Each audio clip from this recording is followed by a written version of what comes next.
Hello, it's me. Oh gosh, I don't remember the words to that. But you know what? If I sing Todd Rundgren, "Hello, it's me," we won't get blocked or claimed by YouTube, which, oh my goodness, that's a horrible thing now in my feed. Anyway, hi. Hello, YouTube. My name is Ryan Erickson. I am the host, and several other little titles. I call myself maybe the proprietor of a place called the Purple Squirrel Cafe, a YouTube channel and a Zoom room that is percolating in the background that you don't see on YouTube. But if anyone wants to have joined in Zoom, they could do that. We'll see that on Telegram, where we're also broadcasting. Um, what else do we want to say about this space? I don't know. I think what is invited for today's conversation here in the cafe is a jam session with Megan Elizabeth Morris, who is, as I call her, the doyenne and maybe the chief architect, the primary architect of something called the Intuitive Network and the architecture of the Intuitive Network. And we'll talk about what that is and go into a few questions and an exploration about that. And with whoever else may be in the room with us. And there are two people also in the room there. Maybe they'll introduce themselves to you on YouTube. Maybe they won't. I will bring the meeting. Oh my gosh, the meeting's on the screen. I've got Zoom on a little part of it.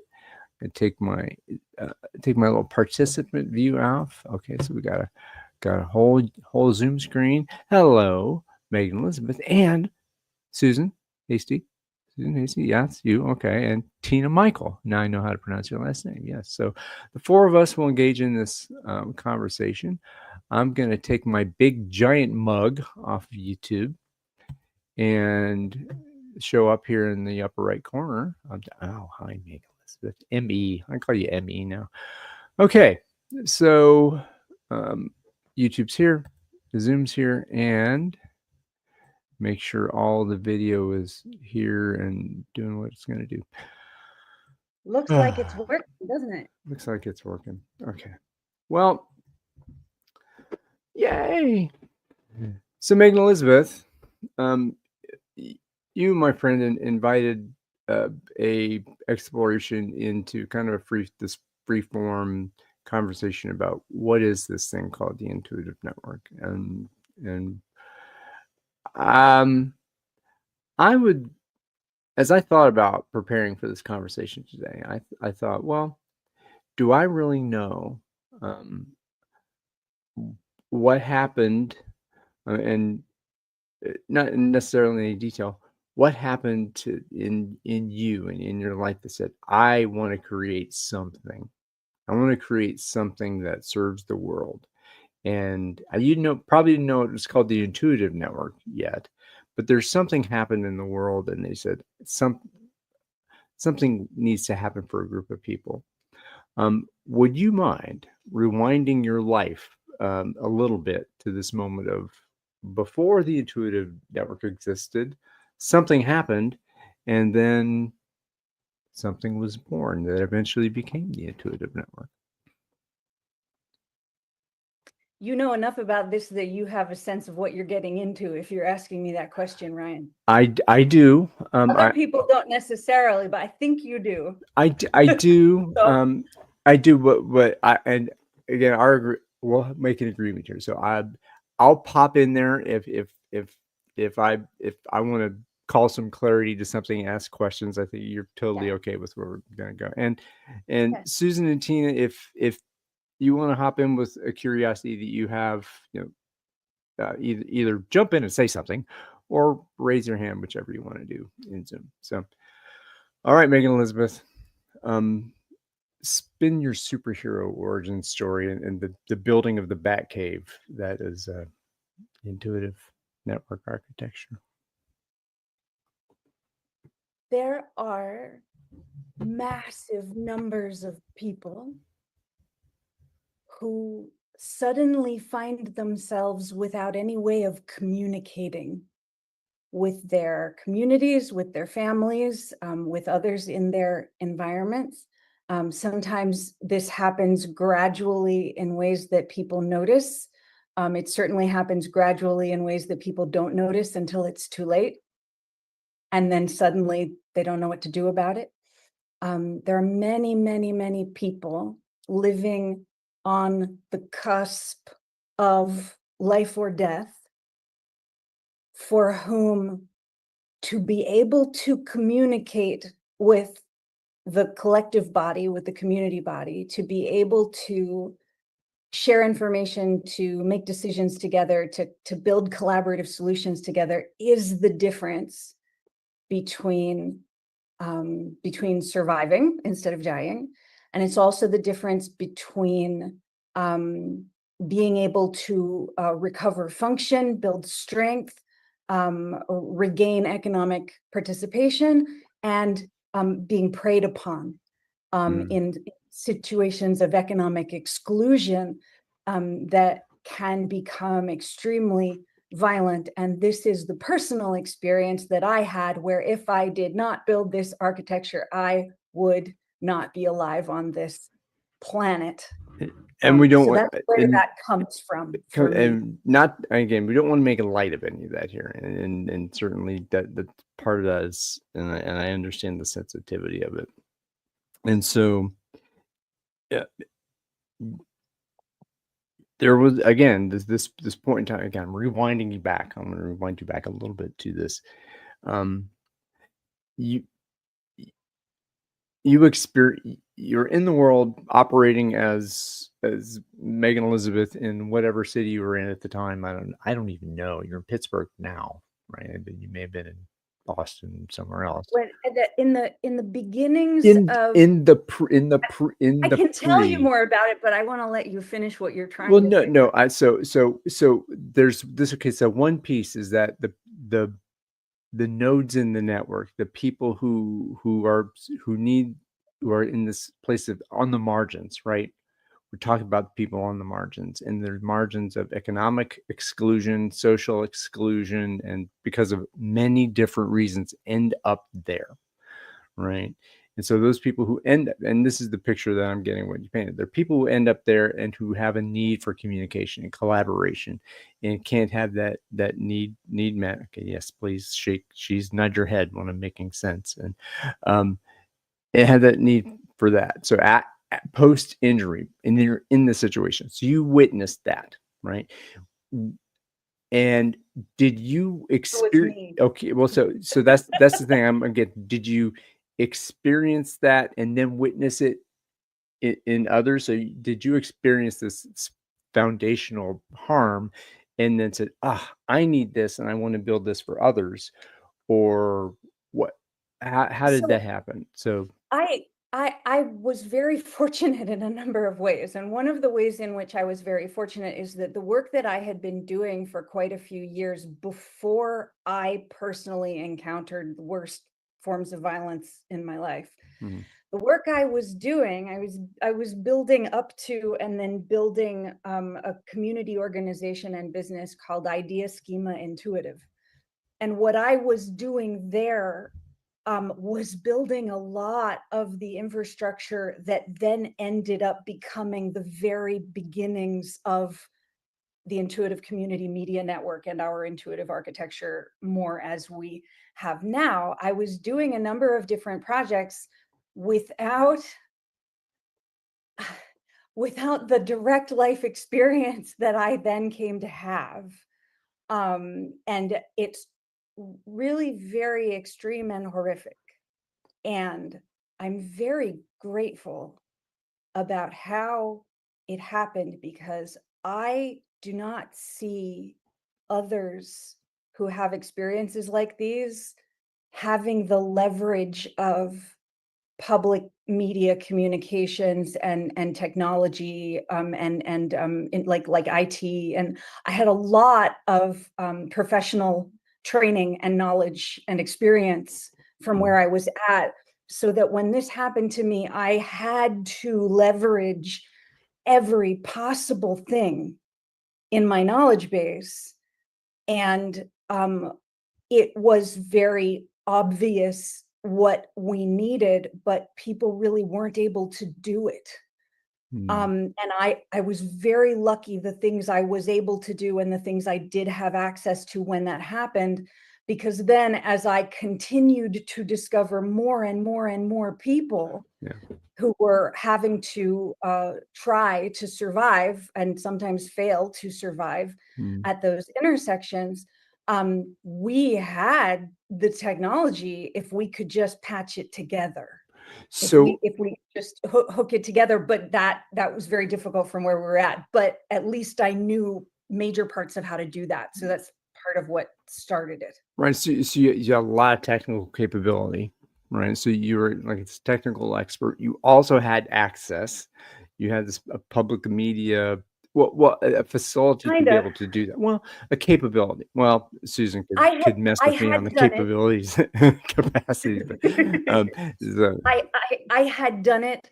I knew major parts of it. I yeah, had a lot of that infrastructure working mhm, because of pre-existing projects. The violence that occurred destroyed my life and right, destroyed my office infrastructure and my internet infrastructure. It destroyed everything, and I yeah, had to patch it back together in a state of very extreme neurological injury, yeah, because otherwise there would be no way for me to communicate with others and no way for me to be able to be in contact yeah, with others who had similar experiences, right. because we were all being isolated from one another. There was nothing to help people like us. So Um, how did you part of- find the first person? When did the me become a we?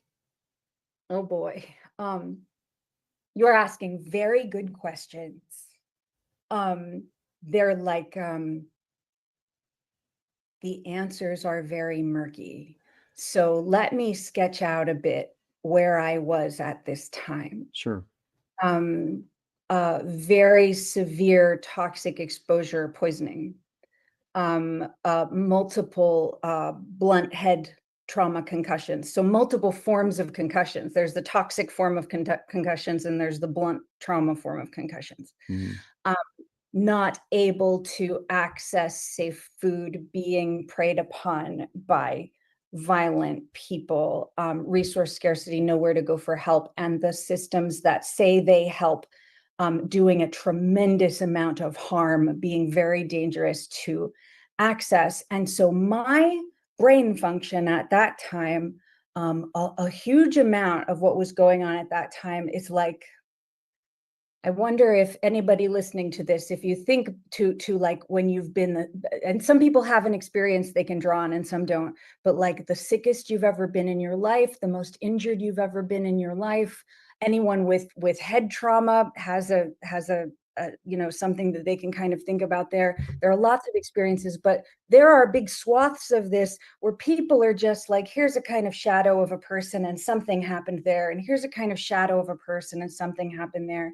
And we have a lot of particular kinds of documentation in the network, but mhm, we're also very careful because people in these circumstances, they are often preyed upon by people collecting their data.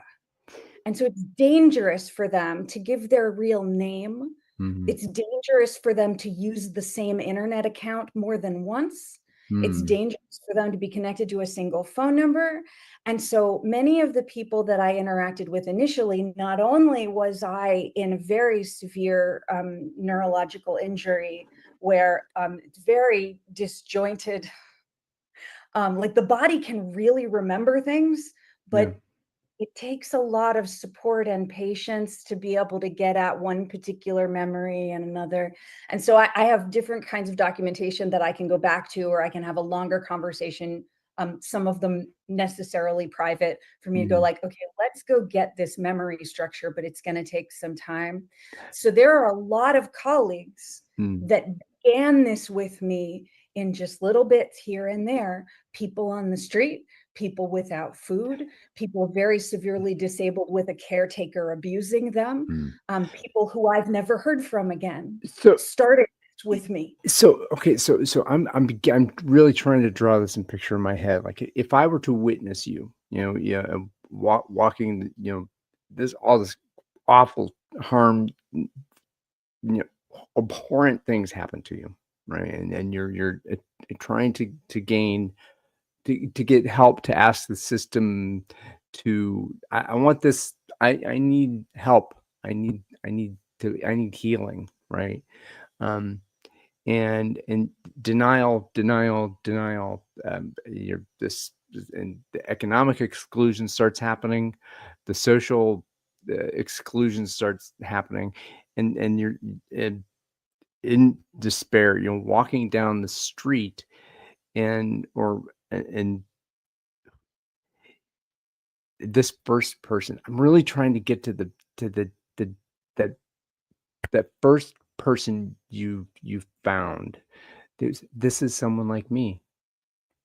This is someone like me. I think it's an unanswerable question because it's a smattering Okay. of people without, I mean, somebody gave me a little bit of food. And by the way, I wasn't walking down the street much. I couldn't walk Okay. most of the time. I could a Mm, little bit, and I could enough to pretend, which was very important because if I didn't pretend, if I didn't pretend I was in better shape than I would be preyed upon more. mm, So I was often trapped in what was my home before I lost my home, or other places, and I couldn't necessarily leave a place. mm, I was stuck there until somebody would help me because mm. I wasn't really mobile. So And people like that there being a first person is very difficult also because people in these circumstances often have very fleeting access to their own memory functions. mm, And so there's this long series of different interactions with people who I don't know that I will ever encounter them again. Some of them I wouldn't necessarily recognize if I did. mm, Many of them wouldn't necessarily remember me either. This is a massive underbelly of the visible culture. mm. So People are suffering in such extreme levels that function is nothing approaching normative. so again, this is there's a being visible. Visible is a very important word here.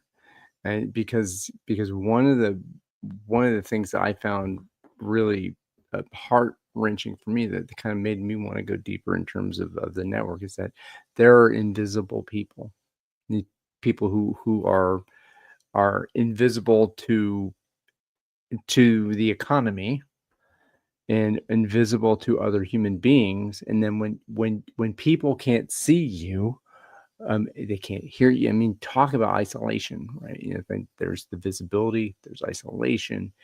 And so when maybe this is like a fading away, you know, or that or you're visible, and I'm trying to get help. I'm trying to gain healing, to engage in healing. I'm grab trying to grasp onto everything I can from an economic standpoint. And then the margins are going are that the world is becoming misty and blurry, and I'm becoming misty and blurry. And then at this point that there's, I'm gone as far as the world's concerned. The oh, I No, wanna no. Well, see, that's what I'm imagining. So you are in the unique position where you had some tools, right? You had some tools, lost the capability to engage with those tools, and started to gain them. You're walking around in your, maybe this is there wasn't a one person, but that, I'm seeing other I'm in this place now, and I'm noticing. You're noticing others who are in this varying degrees of invisibility. Yeah, maybe, but your community was gathering around you. I think that's what it sounds like, but I'm not sure if that's what you're saying. community was gathering around me. Are you talking about the invisible people? Yes. Oh no, we're gonna have to talk about this differently. Let's see. This is very exciting. Thank you. Well, Um, you're talking about this fading into invisibility in this, you're talking like those words that you just used, the kind of fading into, there are really concrete things that happen, and I won't even pretend to be able to list all of them, but I want to mention some of them because there are very specific reasons that people become invisible.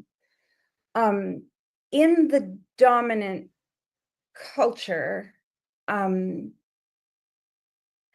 are ways of using language in a marketing way, in a population influence way, that strong arm communities into using language in particular ways.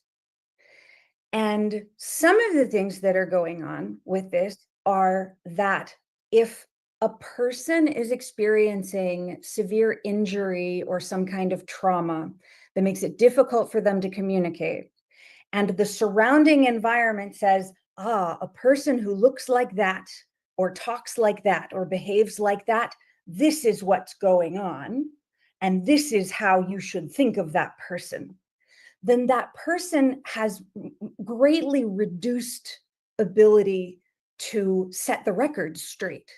If people are being taught to ignore that person or to overwrite that person, to mischaracterize that person, to decide for that person what's actually going on, that person might never be known for what's actually happening. And that is part of the invisibility that starts to occur and then compounds in more terrible ways. Okay, so I'm gonna put my empire hat on, and from that again, the whatever you call it, the system, I'll call it the empire in this case.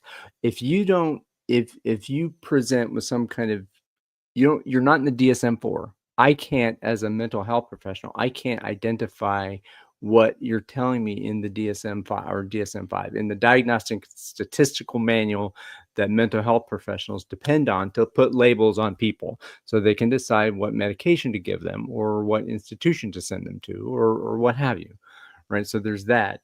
And then if you've experienced some kind of bodily harm that you need healing for, and maybe it's not apparent, you have a melange of symptoms, right? And then you don't show up in the code manual that you can get insurance payment for, right? So you're kind of in this interstitial space. You're between diagnoses, and that if you can't get put in a box, then how can I articulate what it is that, how can you help me? This is very alive in me for people in my life as well. Can I provide a contrast to Sure. your frame?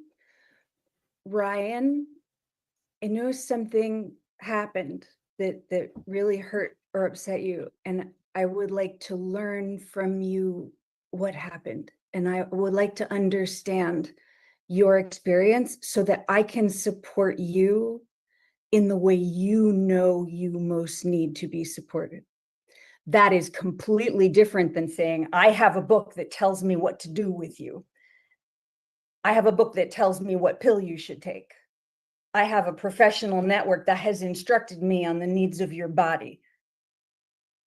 And you or anyone may be fortunate enough to have people in your life saying to you, I really want to know what happened, and I really want to support you in the way you tell me, in the way you instruct me. You need to be supported.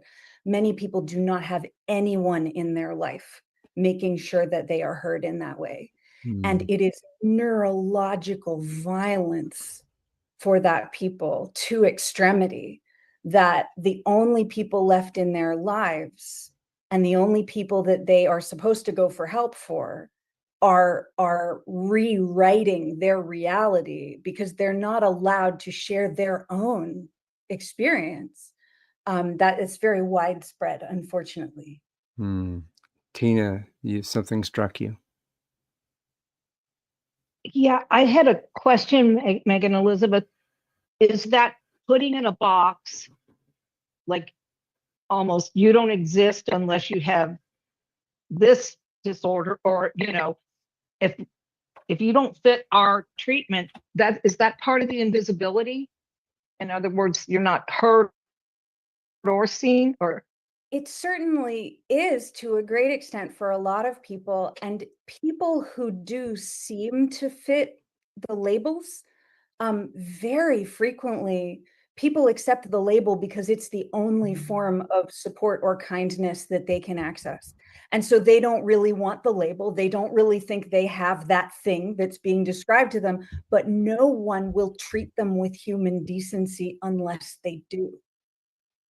And There's so, no choice. In other right. words, there's zero choice. And so, of course, there are lots of people who have had positive experiences in professional mental health, who have found what they needed to find and they feel good about it, and that's really important. And that gets it gets aggressively marketed as the only outcome, where the other outcomes, and there are many, many other outcomes, are being erased. And I do want to highlight, we're going to be broadcasting with Rob Wypond sometime in September, and he has amazing data points about this whole territory, that we've found to Well, be incredibly valuable. So yeah, we can talk more about this now too. I just want to mention that. I'm thank really looking forward yeah, to his inputs on it also. yeah. I can only imagine if someone, what you said to Ryan with that voice of, I need to know what happened, and if someone had come with that voice or that attitude towards you, even the trauma is there, all this, but what a huge difference that would have made, I'm imagining. I mean, like night and day. Yeah. It's neurologically reparative, and this is the terms in which we've had to couch a lot of our conversations have been what damages neurology and what repairs neurology. Because although many people never notice the effects of certain things, many people will experience something that is essentially neurologically damaging, but they won't notice because they have other strengths in their life. They have other functions, they have other things to put their attention to. But when somebody becomes extremely vulnerable and has compound injuries, and it gets much more severe, the things that are neurologically damaging hurt much worse, even when it's comparatively very small. And being supported to express yourself truthfully and fully is reparative, and being prevented from doing that is really damaging to a living being. Take a bird Yeah. from a branch and don't let it sing. What are you doing to the bird? You know? Yeah. So we really catalog that stuff. It's been really life-saving to Mm. to learn those distinctions. Yeah. Thank you. Thank you, Tina. I'm gonna pause for a second, and turn on something. I'll be right back.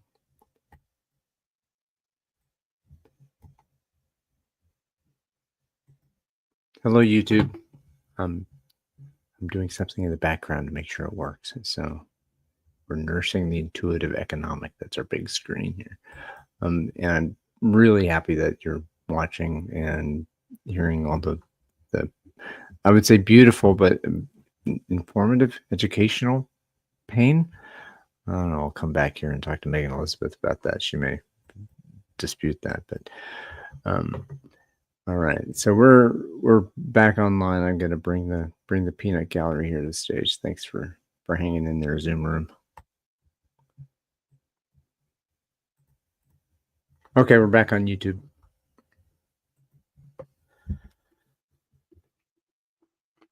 I'm getting really good at checking how YouTube is working. Yeah, I think I said. And I just did, and your voice came through, and you did this production thing, and we've been practicing this. It's very exciting. That's it. You're seeing it. So, and I mean, there's so many layers here, right?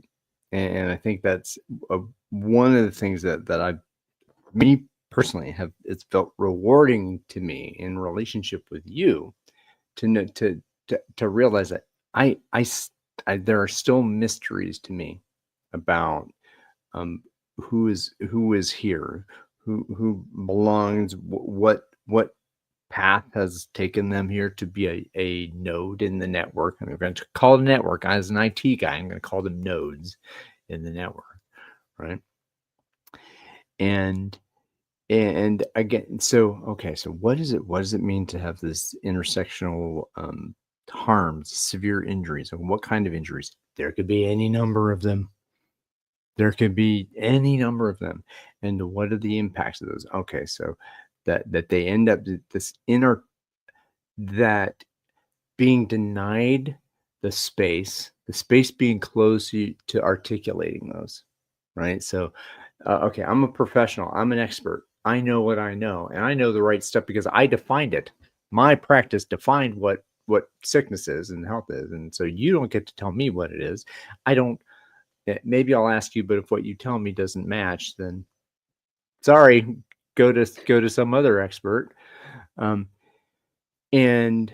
so okay, so that's a pattern of dysfunctional, in society that's caused one vector of harm, right? And then okay, so I'm learning about what that means, and that's a big pattern, right? And then what does it mean? How does visibility come into it? There's invisible people with who've experienced these harms and who are having. Okay, so why is there a network needed? Oh, because the one thing that you said, it said from time to time, is that it is nourishing and supportive and helpful to have someone, who's just there to listen, to be where you are, to kind of and to just hang out and be a conduit into the world that kicked you out, you know, and to just I felt so appreciated by you. I mean, you shower me with praise all the time. I'm like, no, don't do that.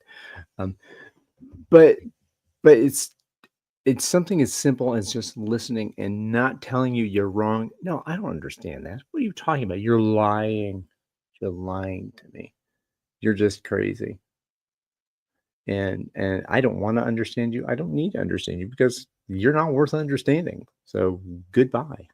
It's complex. Living beings in the world are so different and diverse and are having profoundly different experiences that they language in profoundly different ways.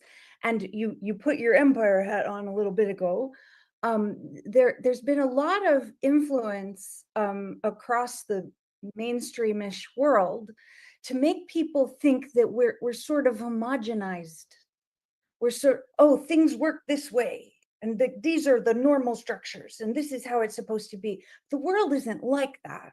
Living beings emerge in all of these amazing, intricate, beautiful, creative ways. And when there's harm being invisibilized, where the peoples, the creatures who are experiencing harm, they are actively prevented from saying or doing anything about it. Those languages really actively diversify in order to try a new approach over and over again, because the organisms are dying. They got to try something else. They got to try something else. Communicate in this way. Sing this different song. I often say the velociraptors testing the edge of the perimeter of the cage. And this is from the inside out. This is from I have experienced harm, and I'm testing who can listen, who can help do those things. Sure, but like it's overwhelming to people. It's legitimately overwhelming to people who have found a sense of safety and stability in those normative structures, that they thought that was how the world worked. And then when they encounter people who are having to find new ways to express themselves and new ways to operate in order just to be allowed to live instead of be preyed upon by violent criminals, um, it's there's a lot of conditioning out there telling people, hey, it's okay. You're supposed to say to that person, I don't want to deal with you. There are professionals out there that are dealing with you. I don't have to do that. It is very unfortunate that there are not professionals dealing with that particular threshold of severity in the world. We have had to catch those people because they have nowhere else to go, and they're being harmed in professional settings because professionals have not been trained for that level of severity. Mm. And we hear from professionals is that when they say, hey, there's something wrong here, they get gaslighted in their environment. I gotta bring the empire and the wilderness into this, because that's because you're talking about you're, and this is the Pharaoh story, this is the Exodus story, this is the empire being this very defined system of certainty, and we're operating in it. We're all operating it until you get kicked out. You get you get thrown into the wilderness, get preyed upon by wolves. You go into the briars, you get all cut up, and you're out there for so long, and then maybe you come and scratch at the door. Oh, let me into the edge of the empire, and hey, help me, help! Hey, I'm here. You're dirty. You're bitten by a wolf, or some alien came down and put a giant thing on your head. I have no idea what you are. Go away. You've been turned into a vampire or a werewolf or some kind of monster. So this is, it's like this idea that you've been exiled, you've been forcibly exiled, you talk about people who are marginalized. You are actively marginalized, right? So you're tossed out of the empire into the wilderness, got turned into a werewolf, coming back and trying to get, can you solve my lycanthropy? Can you make me not a werewolf anymore? I don't know what werewolves are, Can I pause you? So that's where you sent me. That's where you sent me in this. So Really sorry good. YouTube. Sorry everybody out there. No. It's perfect. We have platforms in the network specifically for that. I think that was really beautiful. I was just like, is he okay? Maybe I should check in. Well, I'm not okay because I spilled my Mountain Dew all over my chair because I was gesticulating when we go here. So I'll pause for a moment and I'll let you resettle, and then I'll bring another for you. No, you can come back here. That's cool. I can dry off and listen at the same time. What you just described, from the standpoint you just described it, is rightly terrorizing. And it's that standpoint of terror is why many people will cling to the empire, because the wilderness is so terrible. But that's a colonial frame. Yeah. And it is colonial imperialist encroachment that has said the wilderness is bad, it will hurt you. And the truth that we discover when we are exiled into the wilderness, and we discover the wilderness to be the natural spirit of life, and we learn how to make friends in a way we were never taught by the empire, and we start to discover that the choices we make in the wilderness show us that it is nothing like we were told it was, and that we can come into congruence with that life force energy in a way that is interconnected by love, by natural emergent energies that we can understand the language of if we choose to learn it. And this is, I think it's an interesting place to go too, because I again, it's very easy when you're to bring the empire, bring colonial imperialism, and then folks will just turn that off. Many will turn it off because that language has been affiliated with a certain political ideology, which calls another ideology awful, and some different ones. Well, yeah, I mean, but I guess, I know. But what I'm gonna say, but that I think part of it is to okay. So just hear me out here when I talk about. I'm not talking to you because you know what I'm talking about. Oh my God, Susan turned off her video.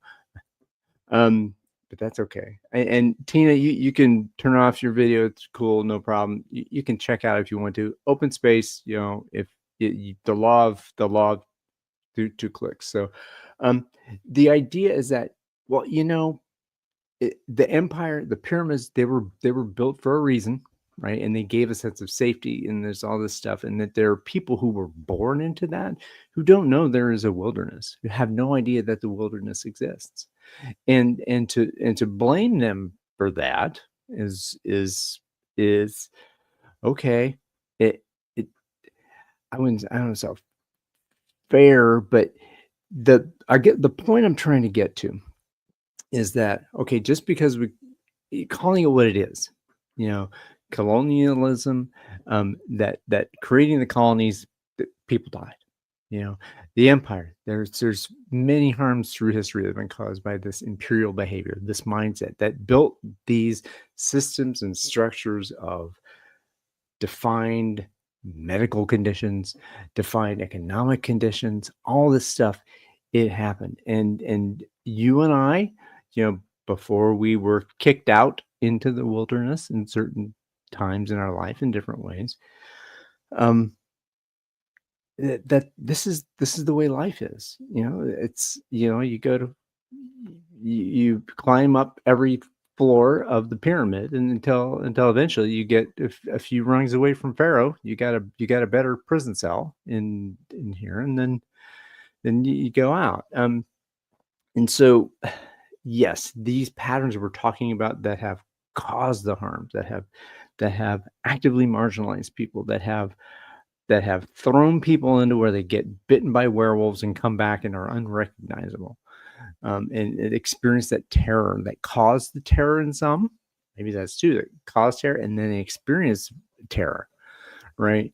So I think this is just, there's a reality to this, that the system was not built to handle werewolves.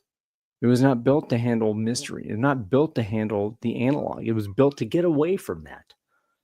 And that has caused a whole bunch of perverse, unintended consequences and all that stuff. I think we have a tremendous amount of information that shows us that it was created to have control over mysterious things and be able to leverage them in ways that would be much more powerful if everybody else didn't know those things existed, or had a misconception of those things. And of course, there is a long history of powerful influences pitting people against one another, pitting groups against one another, saying what's the joke? Somebody said, I think Dave Cullum said this in an interview some days ago. He said there's a joke, and the king is with his chief of staff, or his like dude in charge or whatever, and they're looking down from the balcony at the mobs of people with pitchforks and torches, and the king says, "Oh, don't worry about it at all. You just gotta convince the people with the pitchforks that it's the people with the torches that are the real threat to them, and vice versa." Yeah.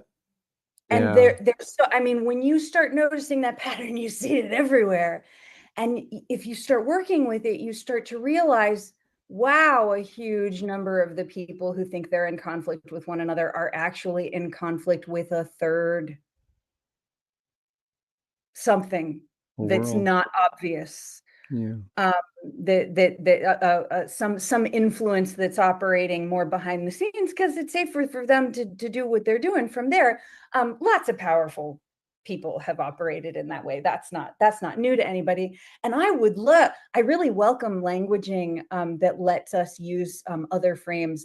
I go to the colonial imperialist frame pretty often, but I'm not using it from the same angle that some people expect. And that's always interesting, because of course, socio-political dialogue is not binary. No. By any stretch of the imagination. It's analog. It's not digital. It's analog. It's not one. I mean, because think about left is one dimensional. Here in the U.S. it's effectively one dimensional. It's left or right. There's not even two dimensions. There's one dimension, right? And Again, this is also the patterns of, where I come from in organizational development and design and IT is like we're talking command and control management, the managerialism. That's the other thing that managerialism. Well, and this also we talk about patriarchy, we talk about dependency. I mean, paternalism. I mean, all of that is about mechanisms of power over people. I have authority. You need to respect my authority. If you don't respect my authority, I'm going to force you to do it. Right? That's what happened when the colonies were created. I don't care if you were on this land. I'm going to force you off it. I don't care, child, if you are hurt by this, you're going to listen to me. Right? I don't care, patient. You are going to listen to me. I am in control. I am in command. I will control you. And so I think that it's a bigger pattern, like you're saying, is that people are complex. We are not machines. Machines can be controlled. They have no soul. Contrary to what people might believe about the LLMs out there, they have no soul, people. No soul. But these mechanisms of control that if you don't fit in there, if you're like you're sand in the wheels, right? And you get kicked out, get othered, and then you end up in the situation like you're in, and where that how do I I've been harmed 7 ways to Sunday, right? And this is I'm going back to ME back in 2000X, right? In that time, ME, I'm calling you ME, Megan Elizabeth. That's disorienting because it's too much like my sister's name. Okay. So Megan Elizabeth. I forgot that. You see, I have a goldfish brain. So I think we have a pretty good idea, and it's okay for those of you out there who still are kind of wondering who are the kind of people you're talking about. I think you get it. There's a kind of marginalization that happens, and it is, again, I'll use the word intersectional, but that just means there are many vectors of harm, and there are different vectors for different people. That and if you get it's often people that aren't even thought of associated with those words. exactly, and this, and you look like you're 100% you're just a normie like me, you're and that's part of the rub, and that maybe that. So I think at this point, pretty good idea of the harm that causes the folks who need what you were able to build and have been able to build and put out there, right? To provide these windows into connection and to understanding and grace and humanness and listening. That, oh gosh, all I need you to do is listen to me. Be there. Don't call me crazy, because I'm not crazy. One of the mistakes that is often made when we describe the intuitive network is that people have this idea a lot of the time that we're talking about a network that entirely consists of people at these, particularly well promoted intersections of extreme experience. They think of homeless people, they think of severely disabled people, they think of people who can't communicate at all, and those people are included. Absolutely. But something that is really worth repeatedly highlighting, that I'm trying to get better at verbalizing, is that the intuitive network is made up of many communities across which there are many kinds of privileges, many kinds of economic access. There are wealthy people who I'm guessing inordinately wealthy from monetarily, right? So who have monetary wealth, who are affected in the way that you're talking about. Just because you appear to have a certain set of privileges, just because you have a larger amount of money in a bank account, just because you can get certain needs met or you're visible in certain ways, does not mean you have access to that money in your bank account, does not mean you're not being preyed upon by criminal interests, does not mean you have anyone you can trust in your life, does not mean that you aren't suffering extremely in some invisible way that if people found out, it would be horrifying and maybe end your life because people would take advantage of you more if they found out how much you were suffering.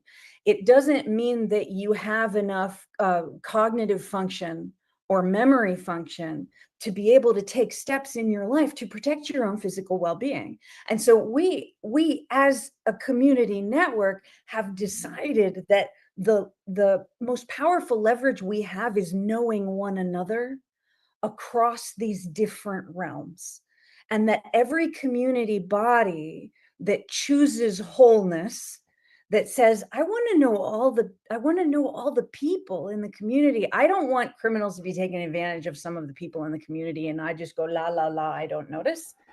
I want to know that the community body is well tended, and that is what preserves true wealth. But there's a lot of understanding of wealth that is not, it's not a full understanding of what wealth is. You brought a And word in there, a term that not everybody would understand, is community body.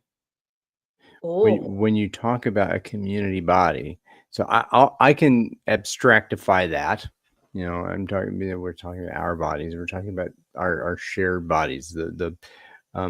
That we are connected, and in a spiritual way, in a universal way. I would like to hear how, when you are talking about the community body, can you take that down to another layer of resolution, a little more detail about what is a community body and what is that? How is that different? What is that? What's a community body, Megan Elizabeth? Tell me.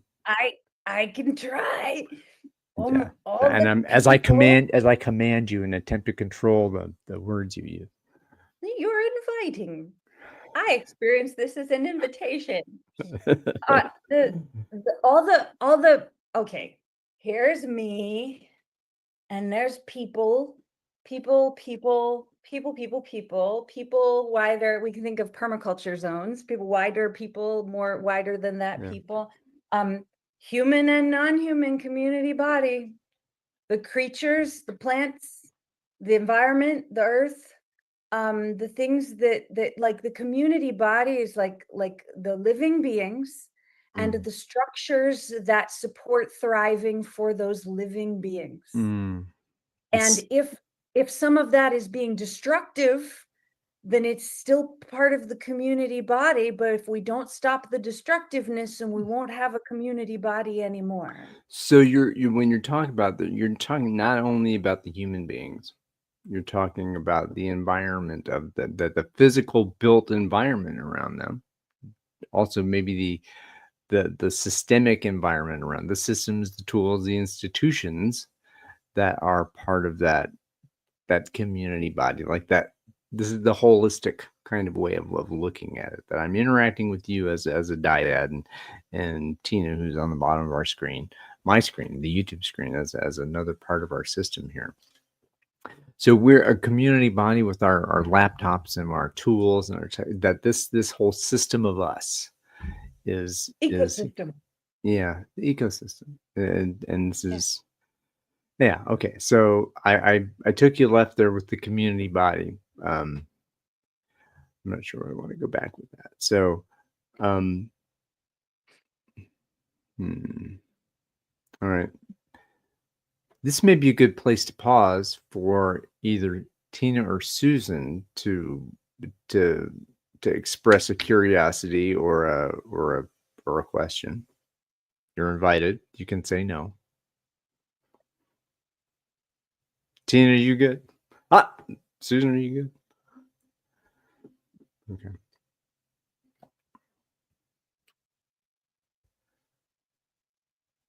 See, I'm really curious about exploring this space of invisibleness. And it's not sitting well with me because it feels very either or. And so I'm sensing, a gradient, kind of a gradient descent that in terms of the perception of what does it mean to be visible? It's tricky Hmm. because every person has, and I mean, I appreciate that you say gradient, and I would take that further and say cosmos. Like it's a deep map of different aspects. Someone feeling visible, feeling seen, feeling recognized, feeling welcomed. There are forms of visibility there.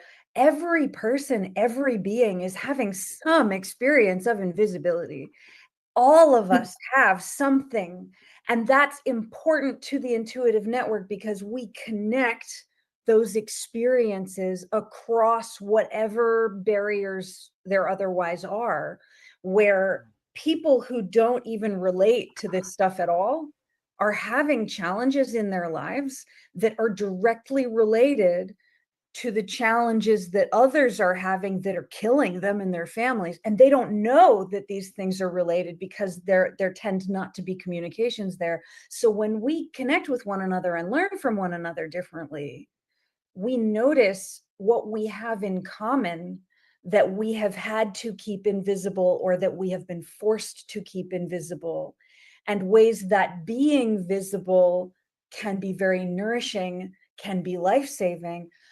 We have intuitive public media specifically so that there can be media out there anywhere that talks about what people are experiencing when no one else talks about it anywhere, and they can hear themselves reflected in that in a way that they don't have to be revealed themselves personally, but their conditions, their experiences are more visible in a certain way because there's an open conversation about topics like that. And that itself is the experience of having an extended body that makes a person stronger, makes a person more functional. So that's a functional, that's a visibility thing too. Well, And so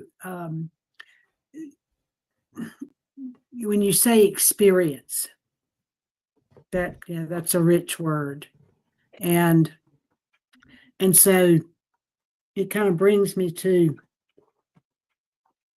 when we're experiencing being visible. I'm kind of looking at it through the lens of how am I interpreting the information that I'm processing, and if indeed, perception action is, and you brought up memory, which is important because in our world we've been conditioned to think that everything's linear, that that our memories are reality, and in fact, I just ran across, as a matter of fact, coherence therapy, and it's a matter of reconsolidating our memories. And I think that relates because in a situation where we are experiencing being invisible, it well could be that we're pulling on a memory, and yet that memory is still alive in us. That's what trauma does. It doesn't. We really have to actually take a memory and reconsolidate it into the past. Otherwise, we're bringing it back up and we're re-experiencing it over and over, and we end up in rumination. And Absolutely. so, I want to make sure we're able to provide here a way to, how do I get out of that? Well, Because in other words, therapy talk, and Ryan, you can speak to this, because in clean language, we're not looking for someone to regurgitate their past. We're looking for what they're experiencing in the moment and searching around in their psychoactive space, and what they're able to find. And so, what I took from what you were experiencing, or what you were sharing with us, which is really valuable. I appreciate your being vulnerable enough to share that, because you were. So if we were to put that into the language of active blemology, your capacity was greatly diminished, but yet you were able to use your capabilities to find new affordances. And and that the affordance piece, I think, is just so critical, because we don't realize that opportunities are abundant in our universe, as long as we buy into the empire's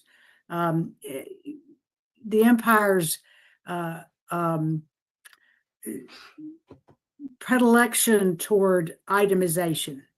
You're a body, okay? You're just a cog, and that's how we've been conditioned by our education. And so when we get into embodied mind and bring in the science, the embodied mind is one mind.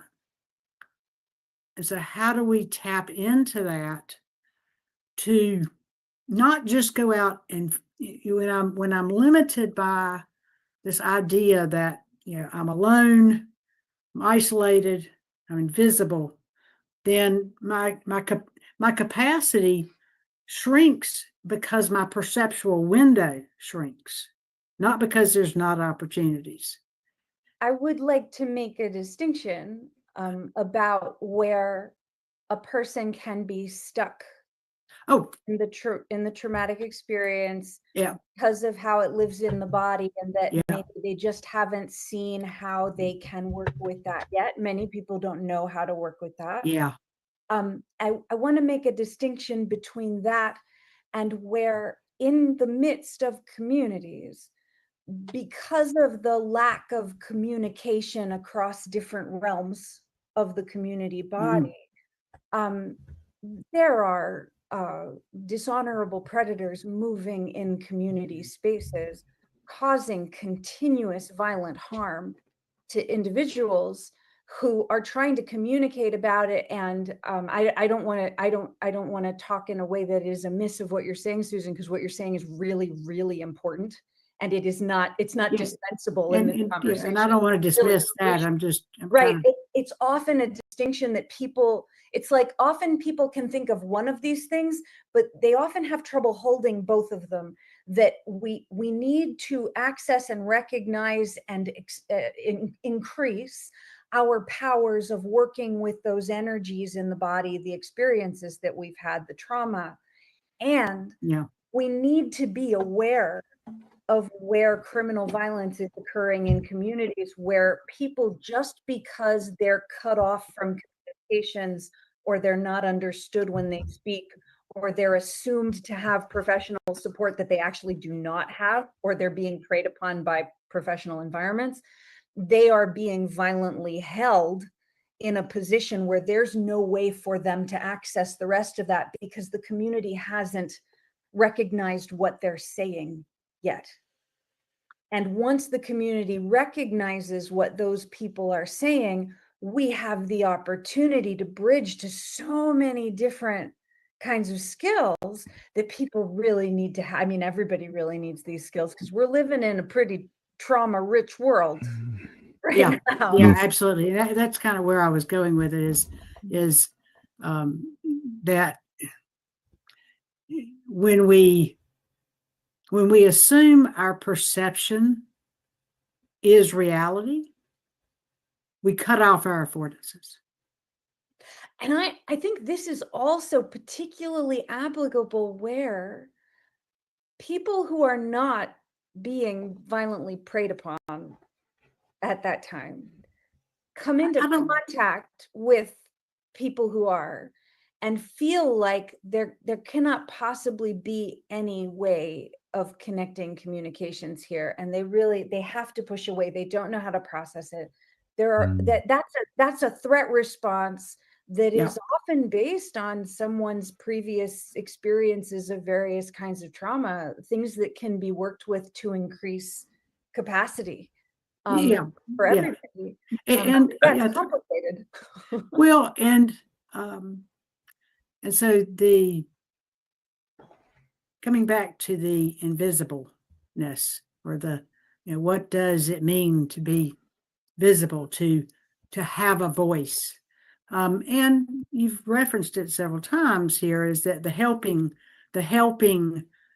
professions can do as much harm as they do good, and without clear intent, because they were trained in methodology, whatever, and so they keep, they're the hammer and they're looking for a nail.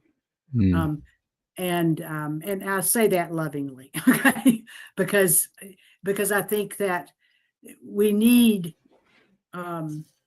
one, to make the structure, and I keep pointing out underwriting, which basically is what is destroying our affordances. And so when we talk about the empire, we're pointing at something that we don't have a voice because we don't know how to speak it. We don't have a voice because we don't know where the underlying problem is. And if enough people, which is what's happening now, is enough people are rising up, then we can flip the metrics. And when you flip the metrics, you flip the entire system. And so, I just kind of want to highlight that, in terms of that if we're if our perceptual blinders, which all beliefs are, and that's because our cognitive load factor is limited by ourselves, when we bring in and are able to configure with other people, which is what you've brilliantly done, with the help of Mother Nature, because it's the self-organizing aspect that you've been able to scale this, that you've been able to actually create a structure for people to be able to leverage. And I think that one, I'll end with this, is one, I kind of like to shift in terms of, instead of looking at all the problems, not to say there's not problems, but I do think that society in general is defaulting to this model of, well, there's got to be a problem, and when there's a problem, then there's a victim and a hero and a helper that's going to come serve our needs. Only I can fix it. Only I can fix it. Well, everybody talks about the empire, but the paternalistic nature of people thinking that, I have a solution and I'm going to intervene and help you, has really dampened our collective affordances by via of our agency. And so how do we actually help people understand that we as a society need to move beyond the who to trust to how to trust. How to trust. Oh, that is so. I think this. So, to all of you viewers out there, you are seeing a preview of one of our future gatherings about active bloomology. which is what Susan's talking about. I think it's so many of the things you're saying, Susan. There's a language you use about affordances, underwriting, configurables, capacity, all these kind of stuff. This is when you see the world around you in this way, it gives you so many more opportunities to say, oh, what's happening here? Am I aware of what's happening here? Do I have this capacity to do something? I think that the way that connects into, okay, so if I can articulate this in a way, and if I'm listening to this person over here, who may be harmed, that how can there be a dialogue about how Megan Elizabeth sees? I'm going to use you as an example here. Just you're a good example of that, because of the harm that you've experienced, and that there are certain ways that you now interact with the world, that if through the things that Susan's talking about, this is connecting for me. Oh, now you grow and develop in a different way so that your capacity expands, so that others in the network can riff off your vibe and do that and grow. And I think that what brought up in me, Susan, from your riff there, was how what you're talking about connects to what Megan Elizabeth is talking about. And I think you also kind of had a nice lead into, okay, you talk about network architecture, Megan Elizabeth, that you built a network architecture. You designed the architecture, and design has a lot to do with affordances and the capacity to design. You had the capabilities from the life that you were living before the meteor fell on it. So you're in this place.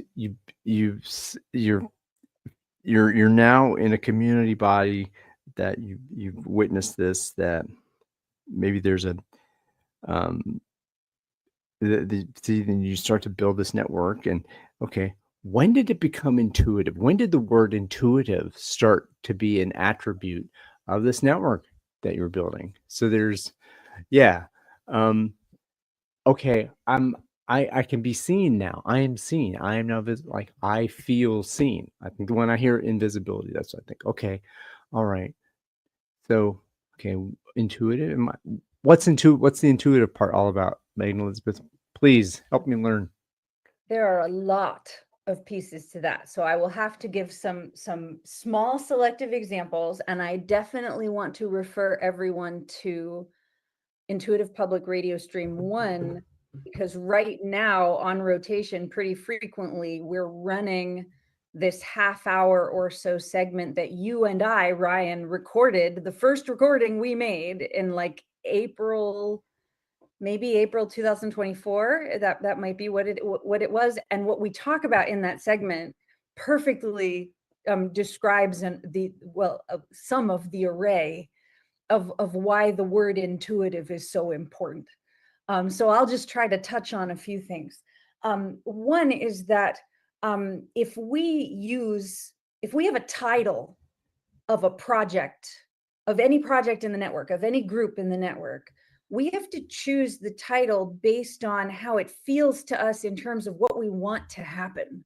How do we want to feel? Where do we want to go with this? We don't want to name something for what we don't want. We want to name something for what our strengths are and what leads us to the successes that we want to embody. Many people, not everybody, but wow, an overwhelming number of people are experiencing a lot of left hemisphere injury. People are experiencing injury to the parts of their brain that do the specifics and the numbers and like the paperwork and like the requirements of mainstream dominant society. Like you have to do the papers this way and you have to make the phone call this way and specific data. STEM functions. Say again. STEM functions. STEM functions like science, technology, engineering, math. It's one way to say it. Yeah, totally. Maybe not the right way, but okay. Well, it's pretty good because they're some people would talk about those subjects in a different way, but the way that the dominant society tends to talk about them is very like specific and like structures and like exactly this and precision. And so many people can't do those things anymore, can't make phone calls, can't type an email, can't read with their eyes, lots of ways, like can't process text, can't process numbers, can't process like detailed data. And the body gets exhausted trying to fit itself into structures that are not grounded in relationship and creative energy. Whereas if you bring in relationship and creative energy and listening to the body and being in relationship with the body and in relationship with nature, you're repairing neurology. And a lot of my neurological injuries are left hemisphere neurological injuries. And near the beginning, I was constantly talking about, I have to reroute this to the right side of my brain. I can't do this the way I'm supposed to be able to do it. But if I find a creative and liminal way to think about it, if I find an intuitive flowing way to think about it, suddenly I have a bunch of my function back. People are able to talk about pictures, about symbolism, about dreams, about spirit, about all of these kinds of intuitive subjects, about art, about music, about how do I express myself freely, intuitive subjects, so that intuitive functioning is really a very common strength across a huge amount of the most severely impacted parts of the intuitive network. And it turns out that even the not severely affected parts of the network really need the leverage of, like, people need to sit and draw or sit with nature or go for a walk or play with the dog, or like people need to do things like this. And so intuitive becomes a really important anchor for how we remember to function regardless of all of the other topics that we're discussing. So that's just a tiny little bit of why it's called the intuitive network, but I'll pause there, and you can guide me. Sounds woo-woo to me, Megan Elizabeth. It's pretty woo-woo. Sounds woo-woo, and that's scary. Actually, the Wil- science is wilderness- actually wilderness is backing the this up woo-woo. now. Yeah.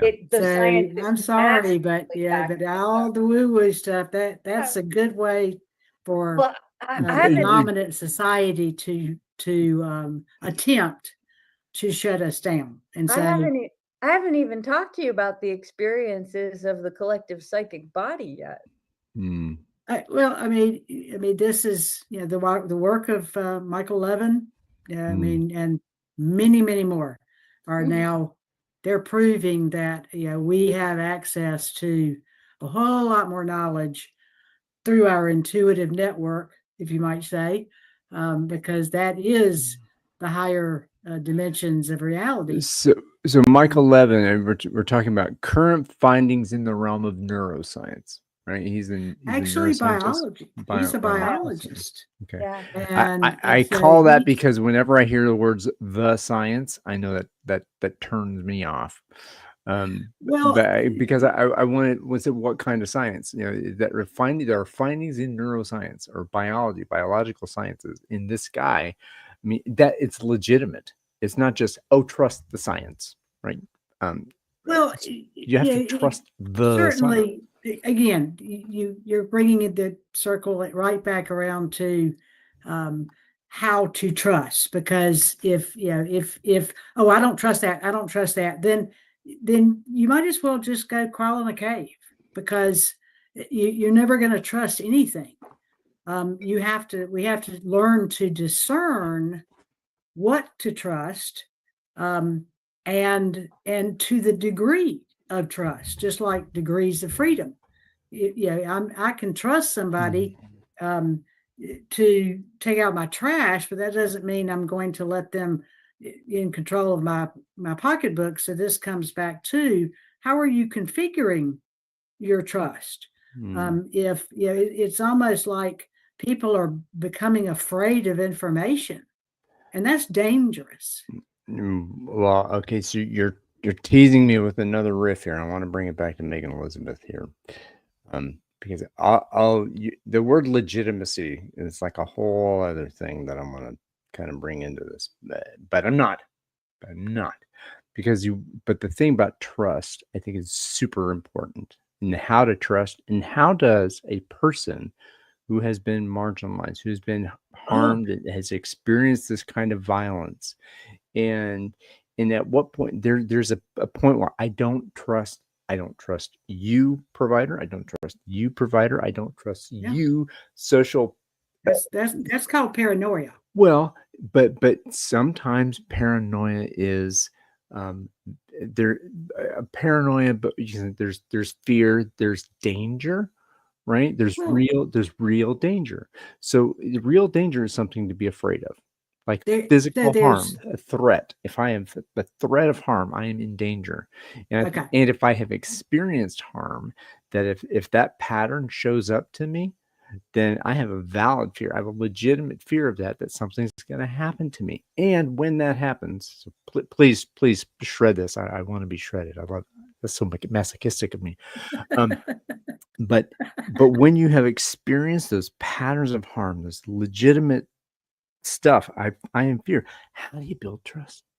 How does someone who has experienced, Megan Elizabeth, what you and the cohorts and colleagues of the network, what does it take to trust somebody? Well, I'd like to highlight what we've done is we've couched all of these questions in what are our direct relationships with one another.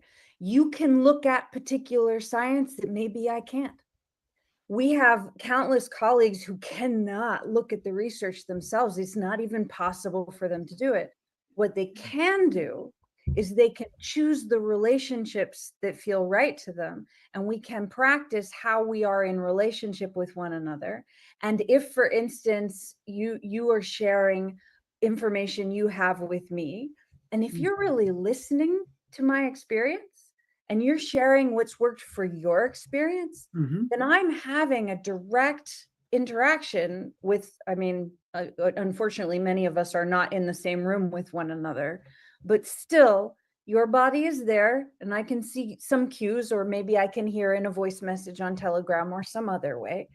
Whatever cues we can give one another that we're really present in relationship with one another, and that facilitates the body's increasing capacity to absorb more of that information that's unfamiliar, and gradually say, oh, well, this person really cares about me, and I really care about this person, and they really like this frame, and it really works for them, and I like that it keeps them alive, and I like that it fills them with energy, and they spend more time with me, and so something's really working for them about it. Maybe some part of it might work for me too. I could ask them questions about it, and they'd tell me because they've been truthful with me. So we're building trust on a personal basis in some way. And so we're giving one another more access to more complex information that otherwise, as individuals, we wouldn't be able to interact with, much less determine the trust level of. I've never talked with Michael Levin, but I've had other interactions around his work that caused me to lean in and be very interested and think, there are a lot of strong trust signals for me there. And that's something that we build structures for in the network on Telegram, for instance, so that people have more access to being in relationship with one another about additional sources that are people that maybe aren't there with us right at that time. So to answer, to bring what Brian was talking about back in,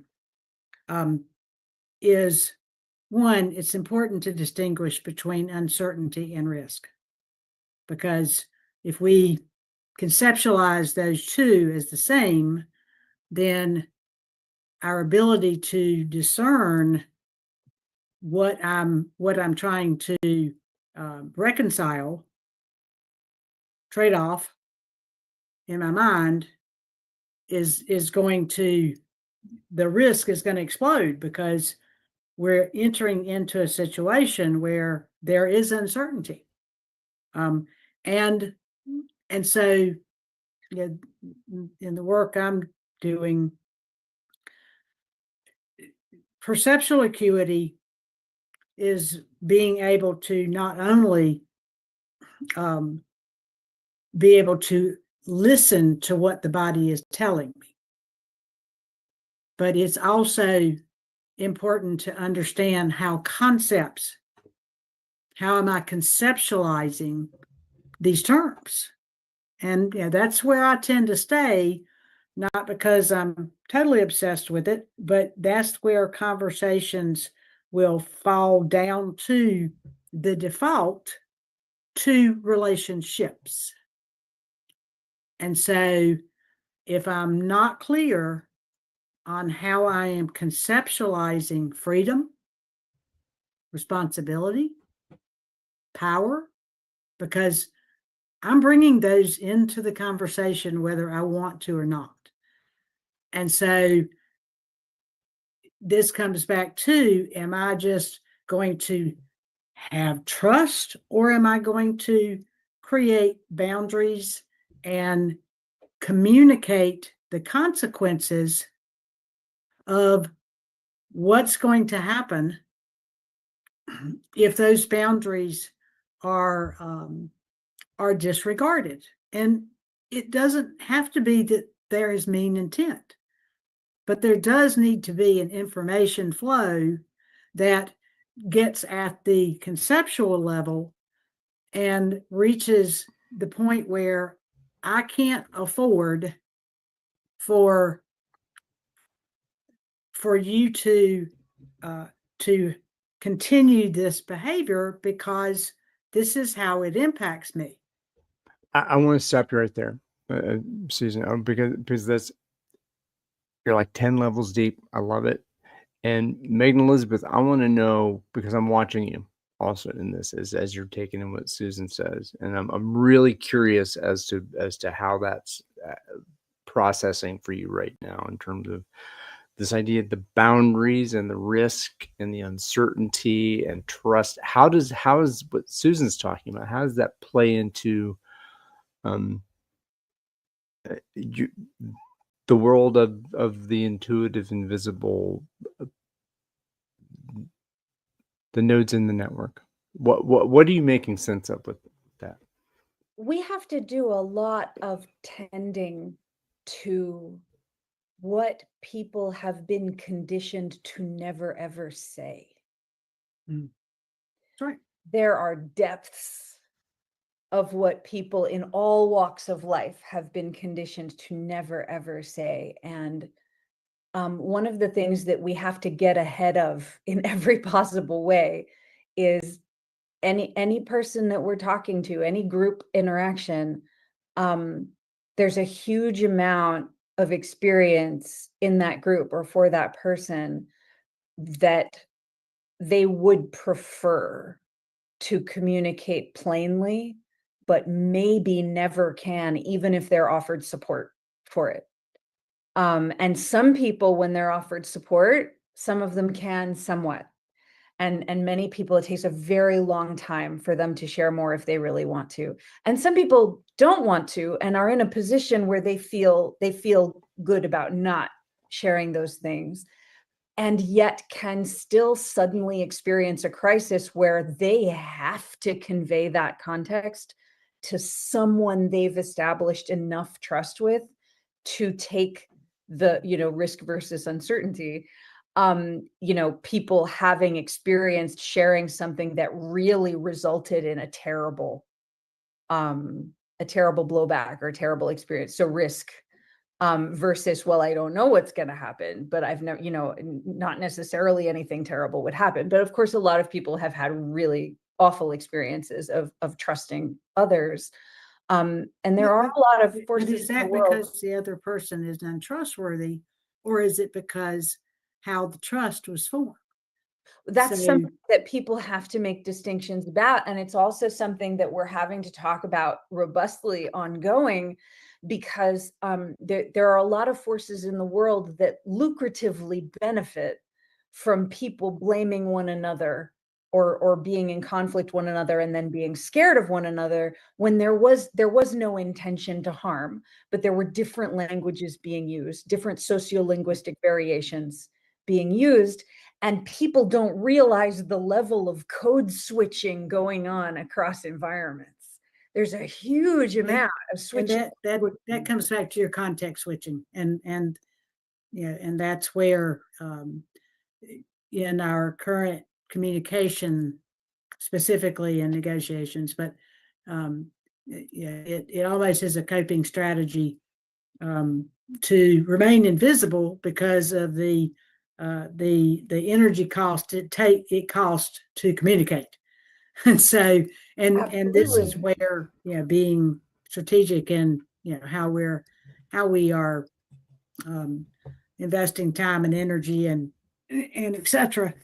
matter, because you know, I can have people who are, you know, wonderfully nice people who everybody comes into the room and, you know, yeah, we're going to get this done, but the outcome that everybody was left with, which everybody is, you know, perceiving differently, is completely unrealistic.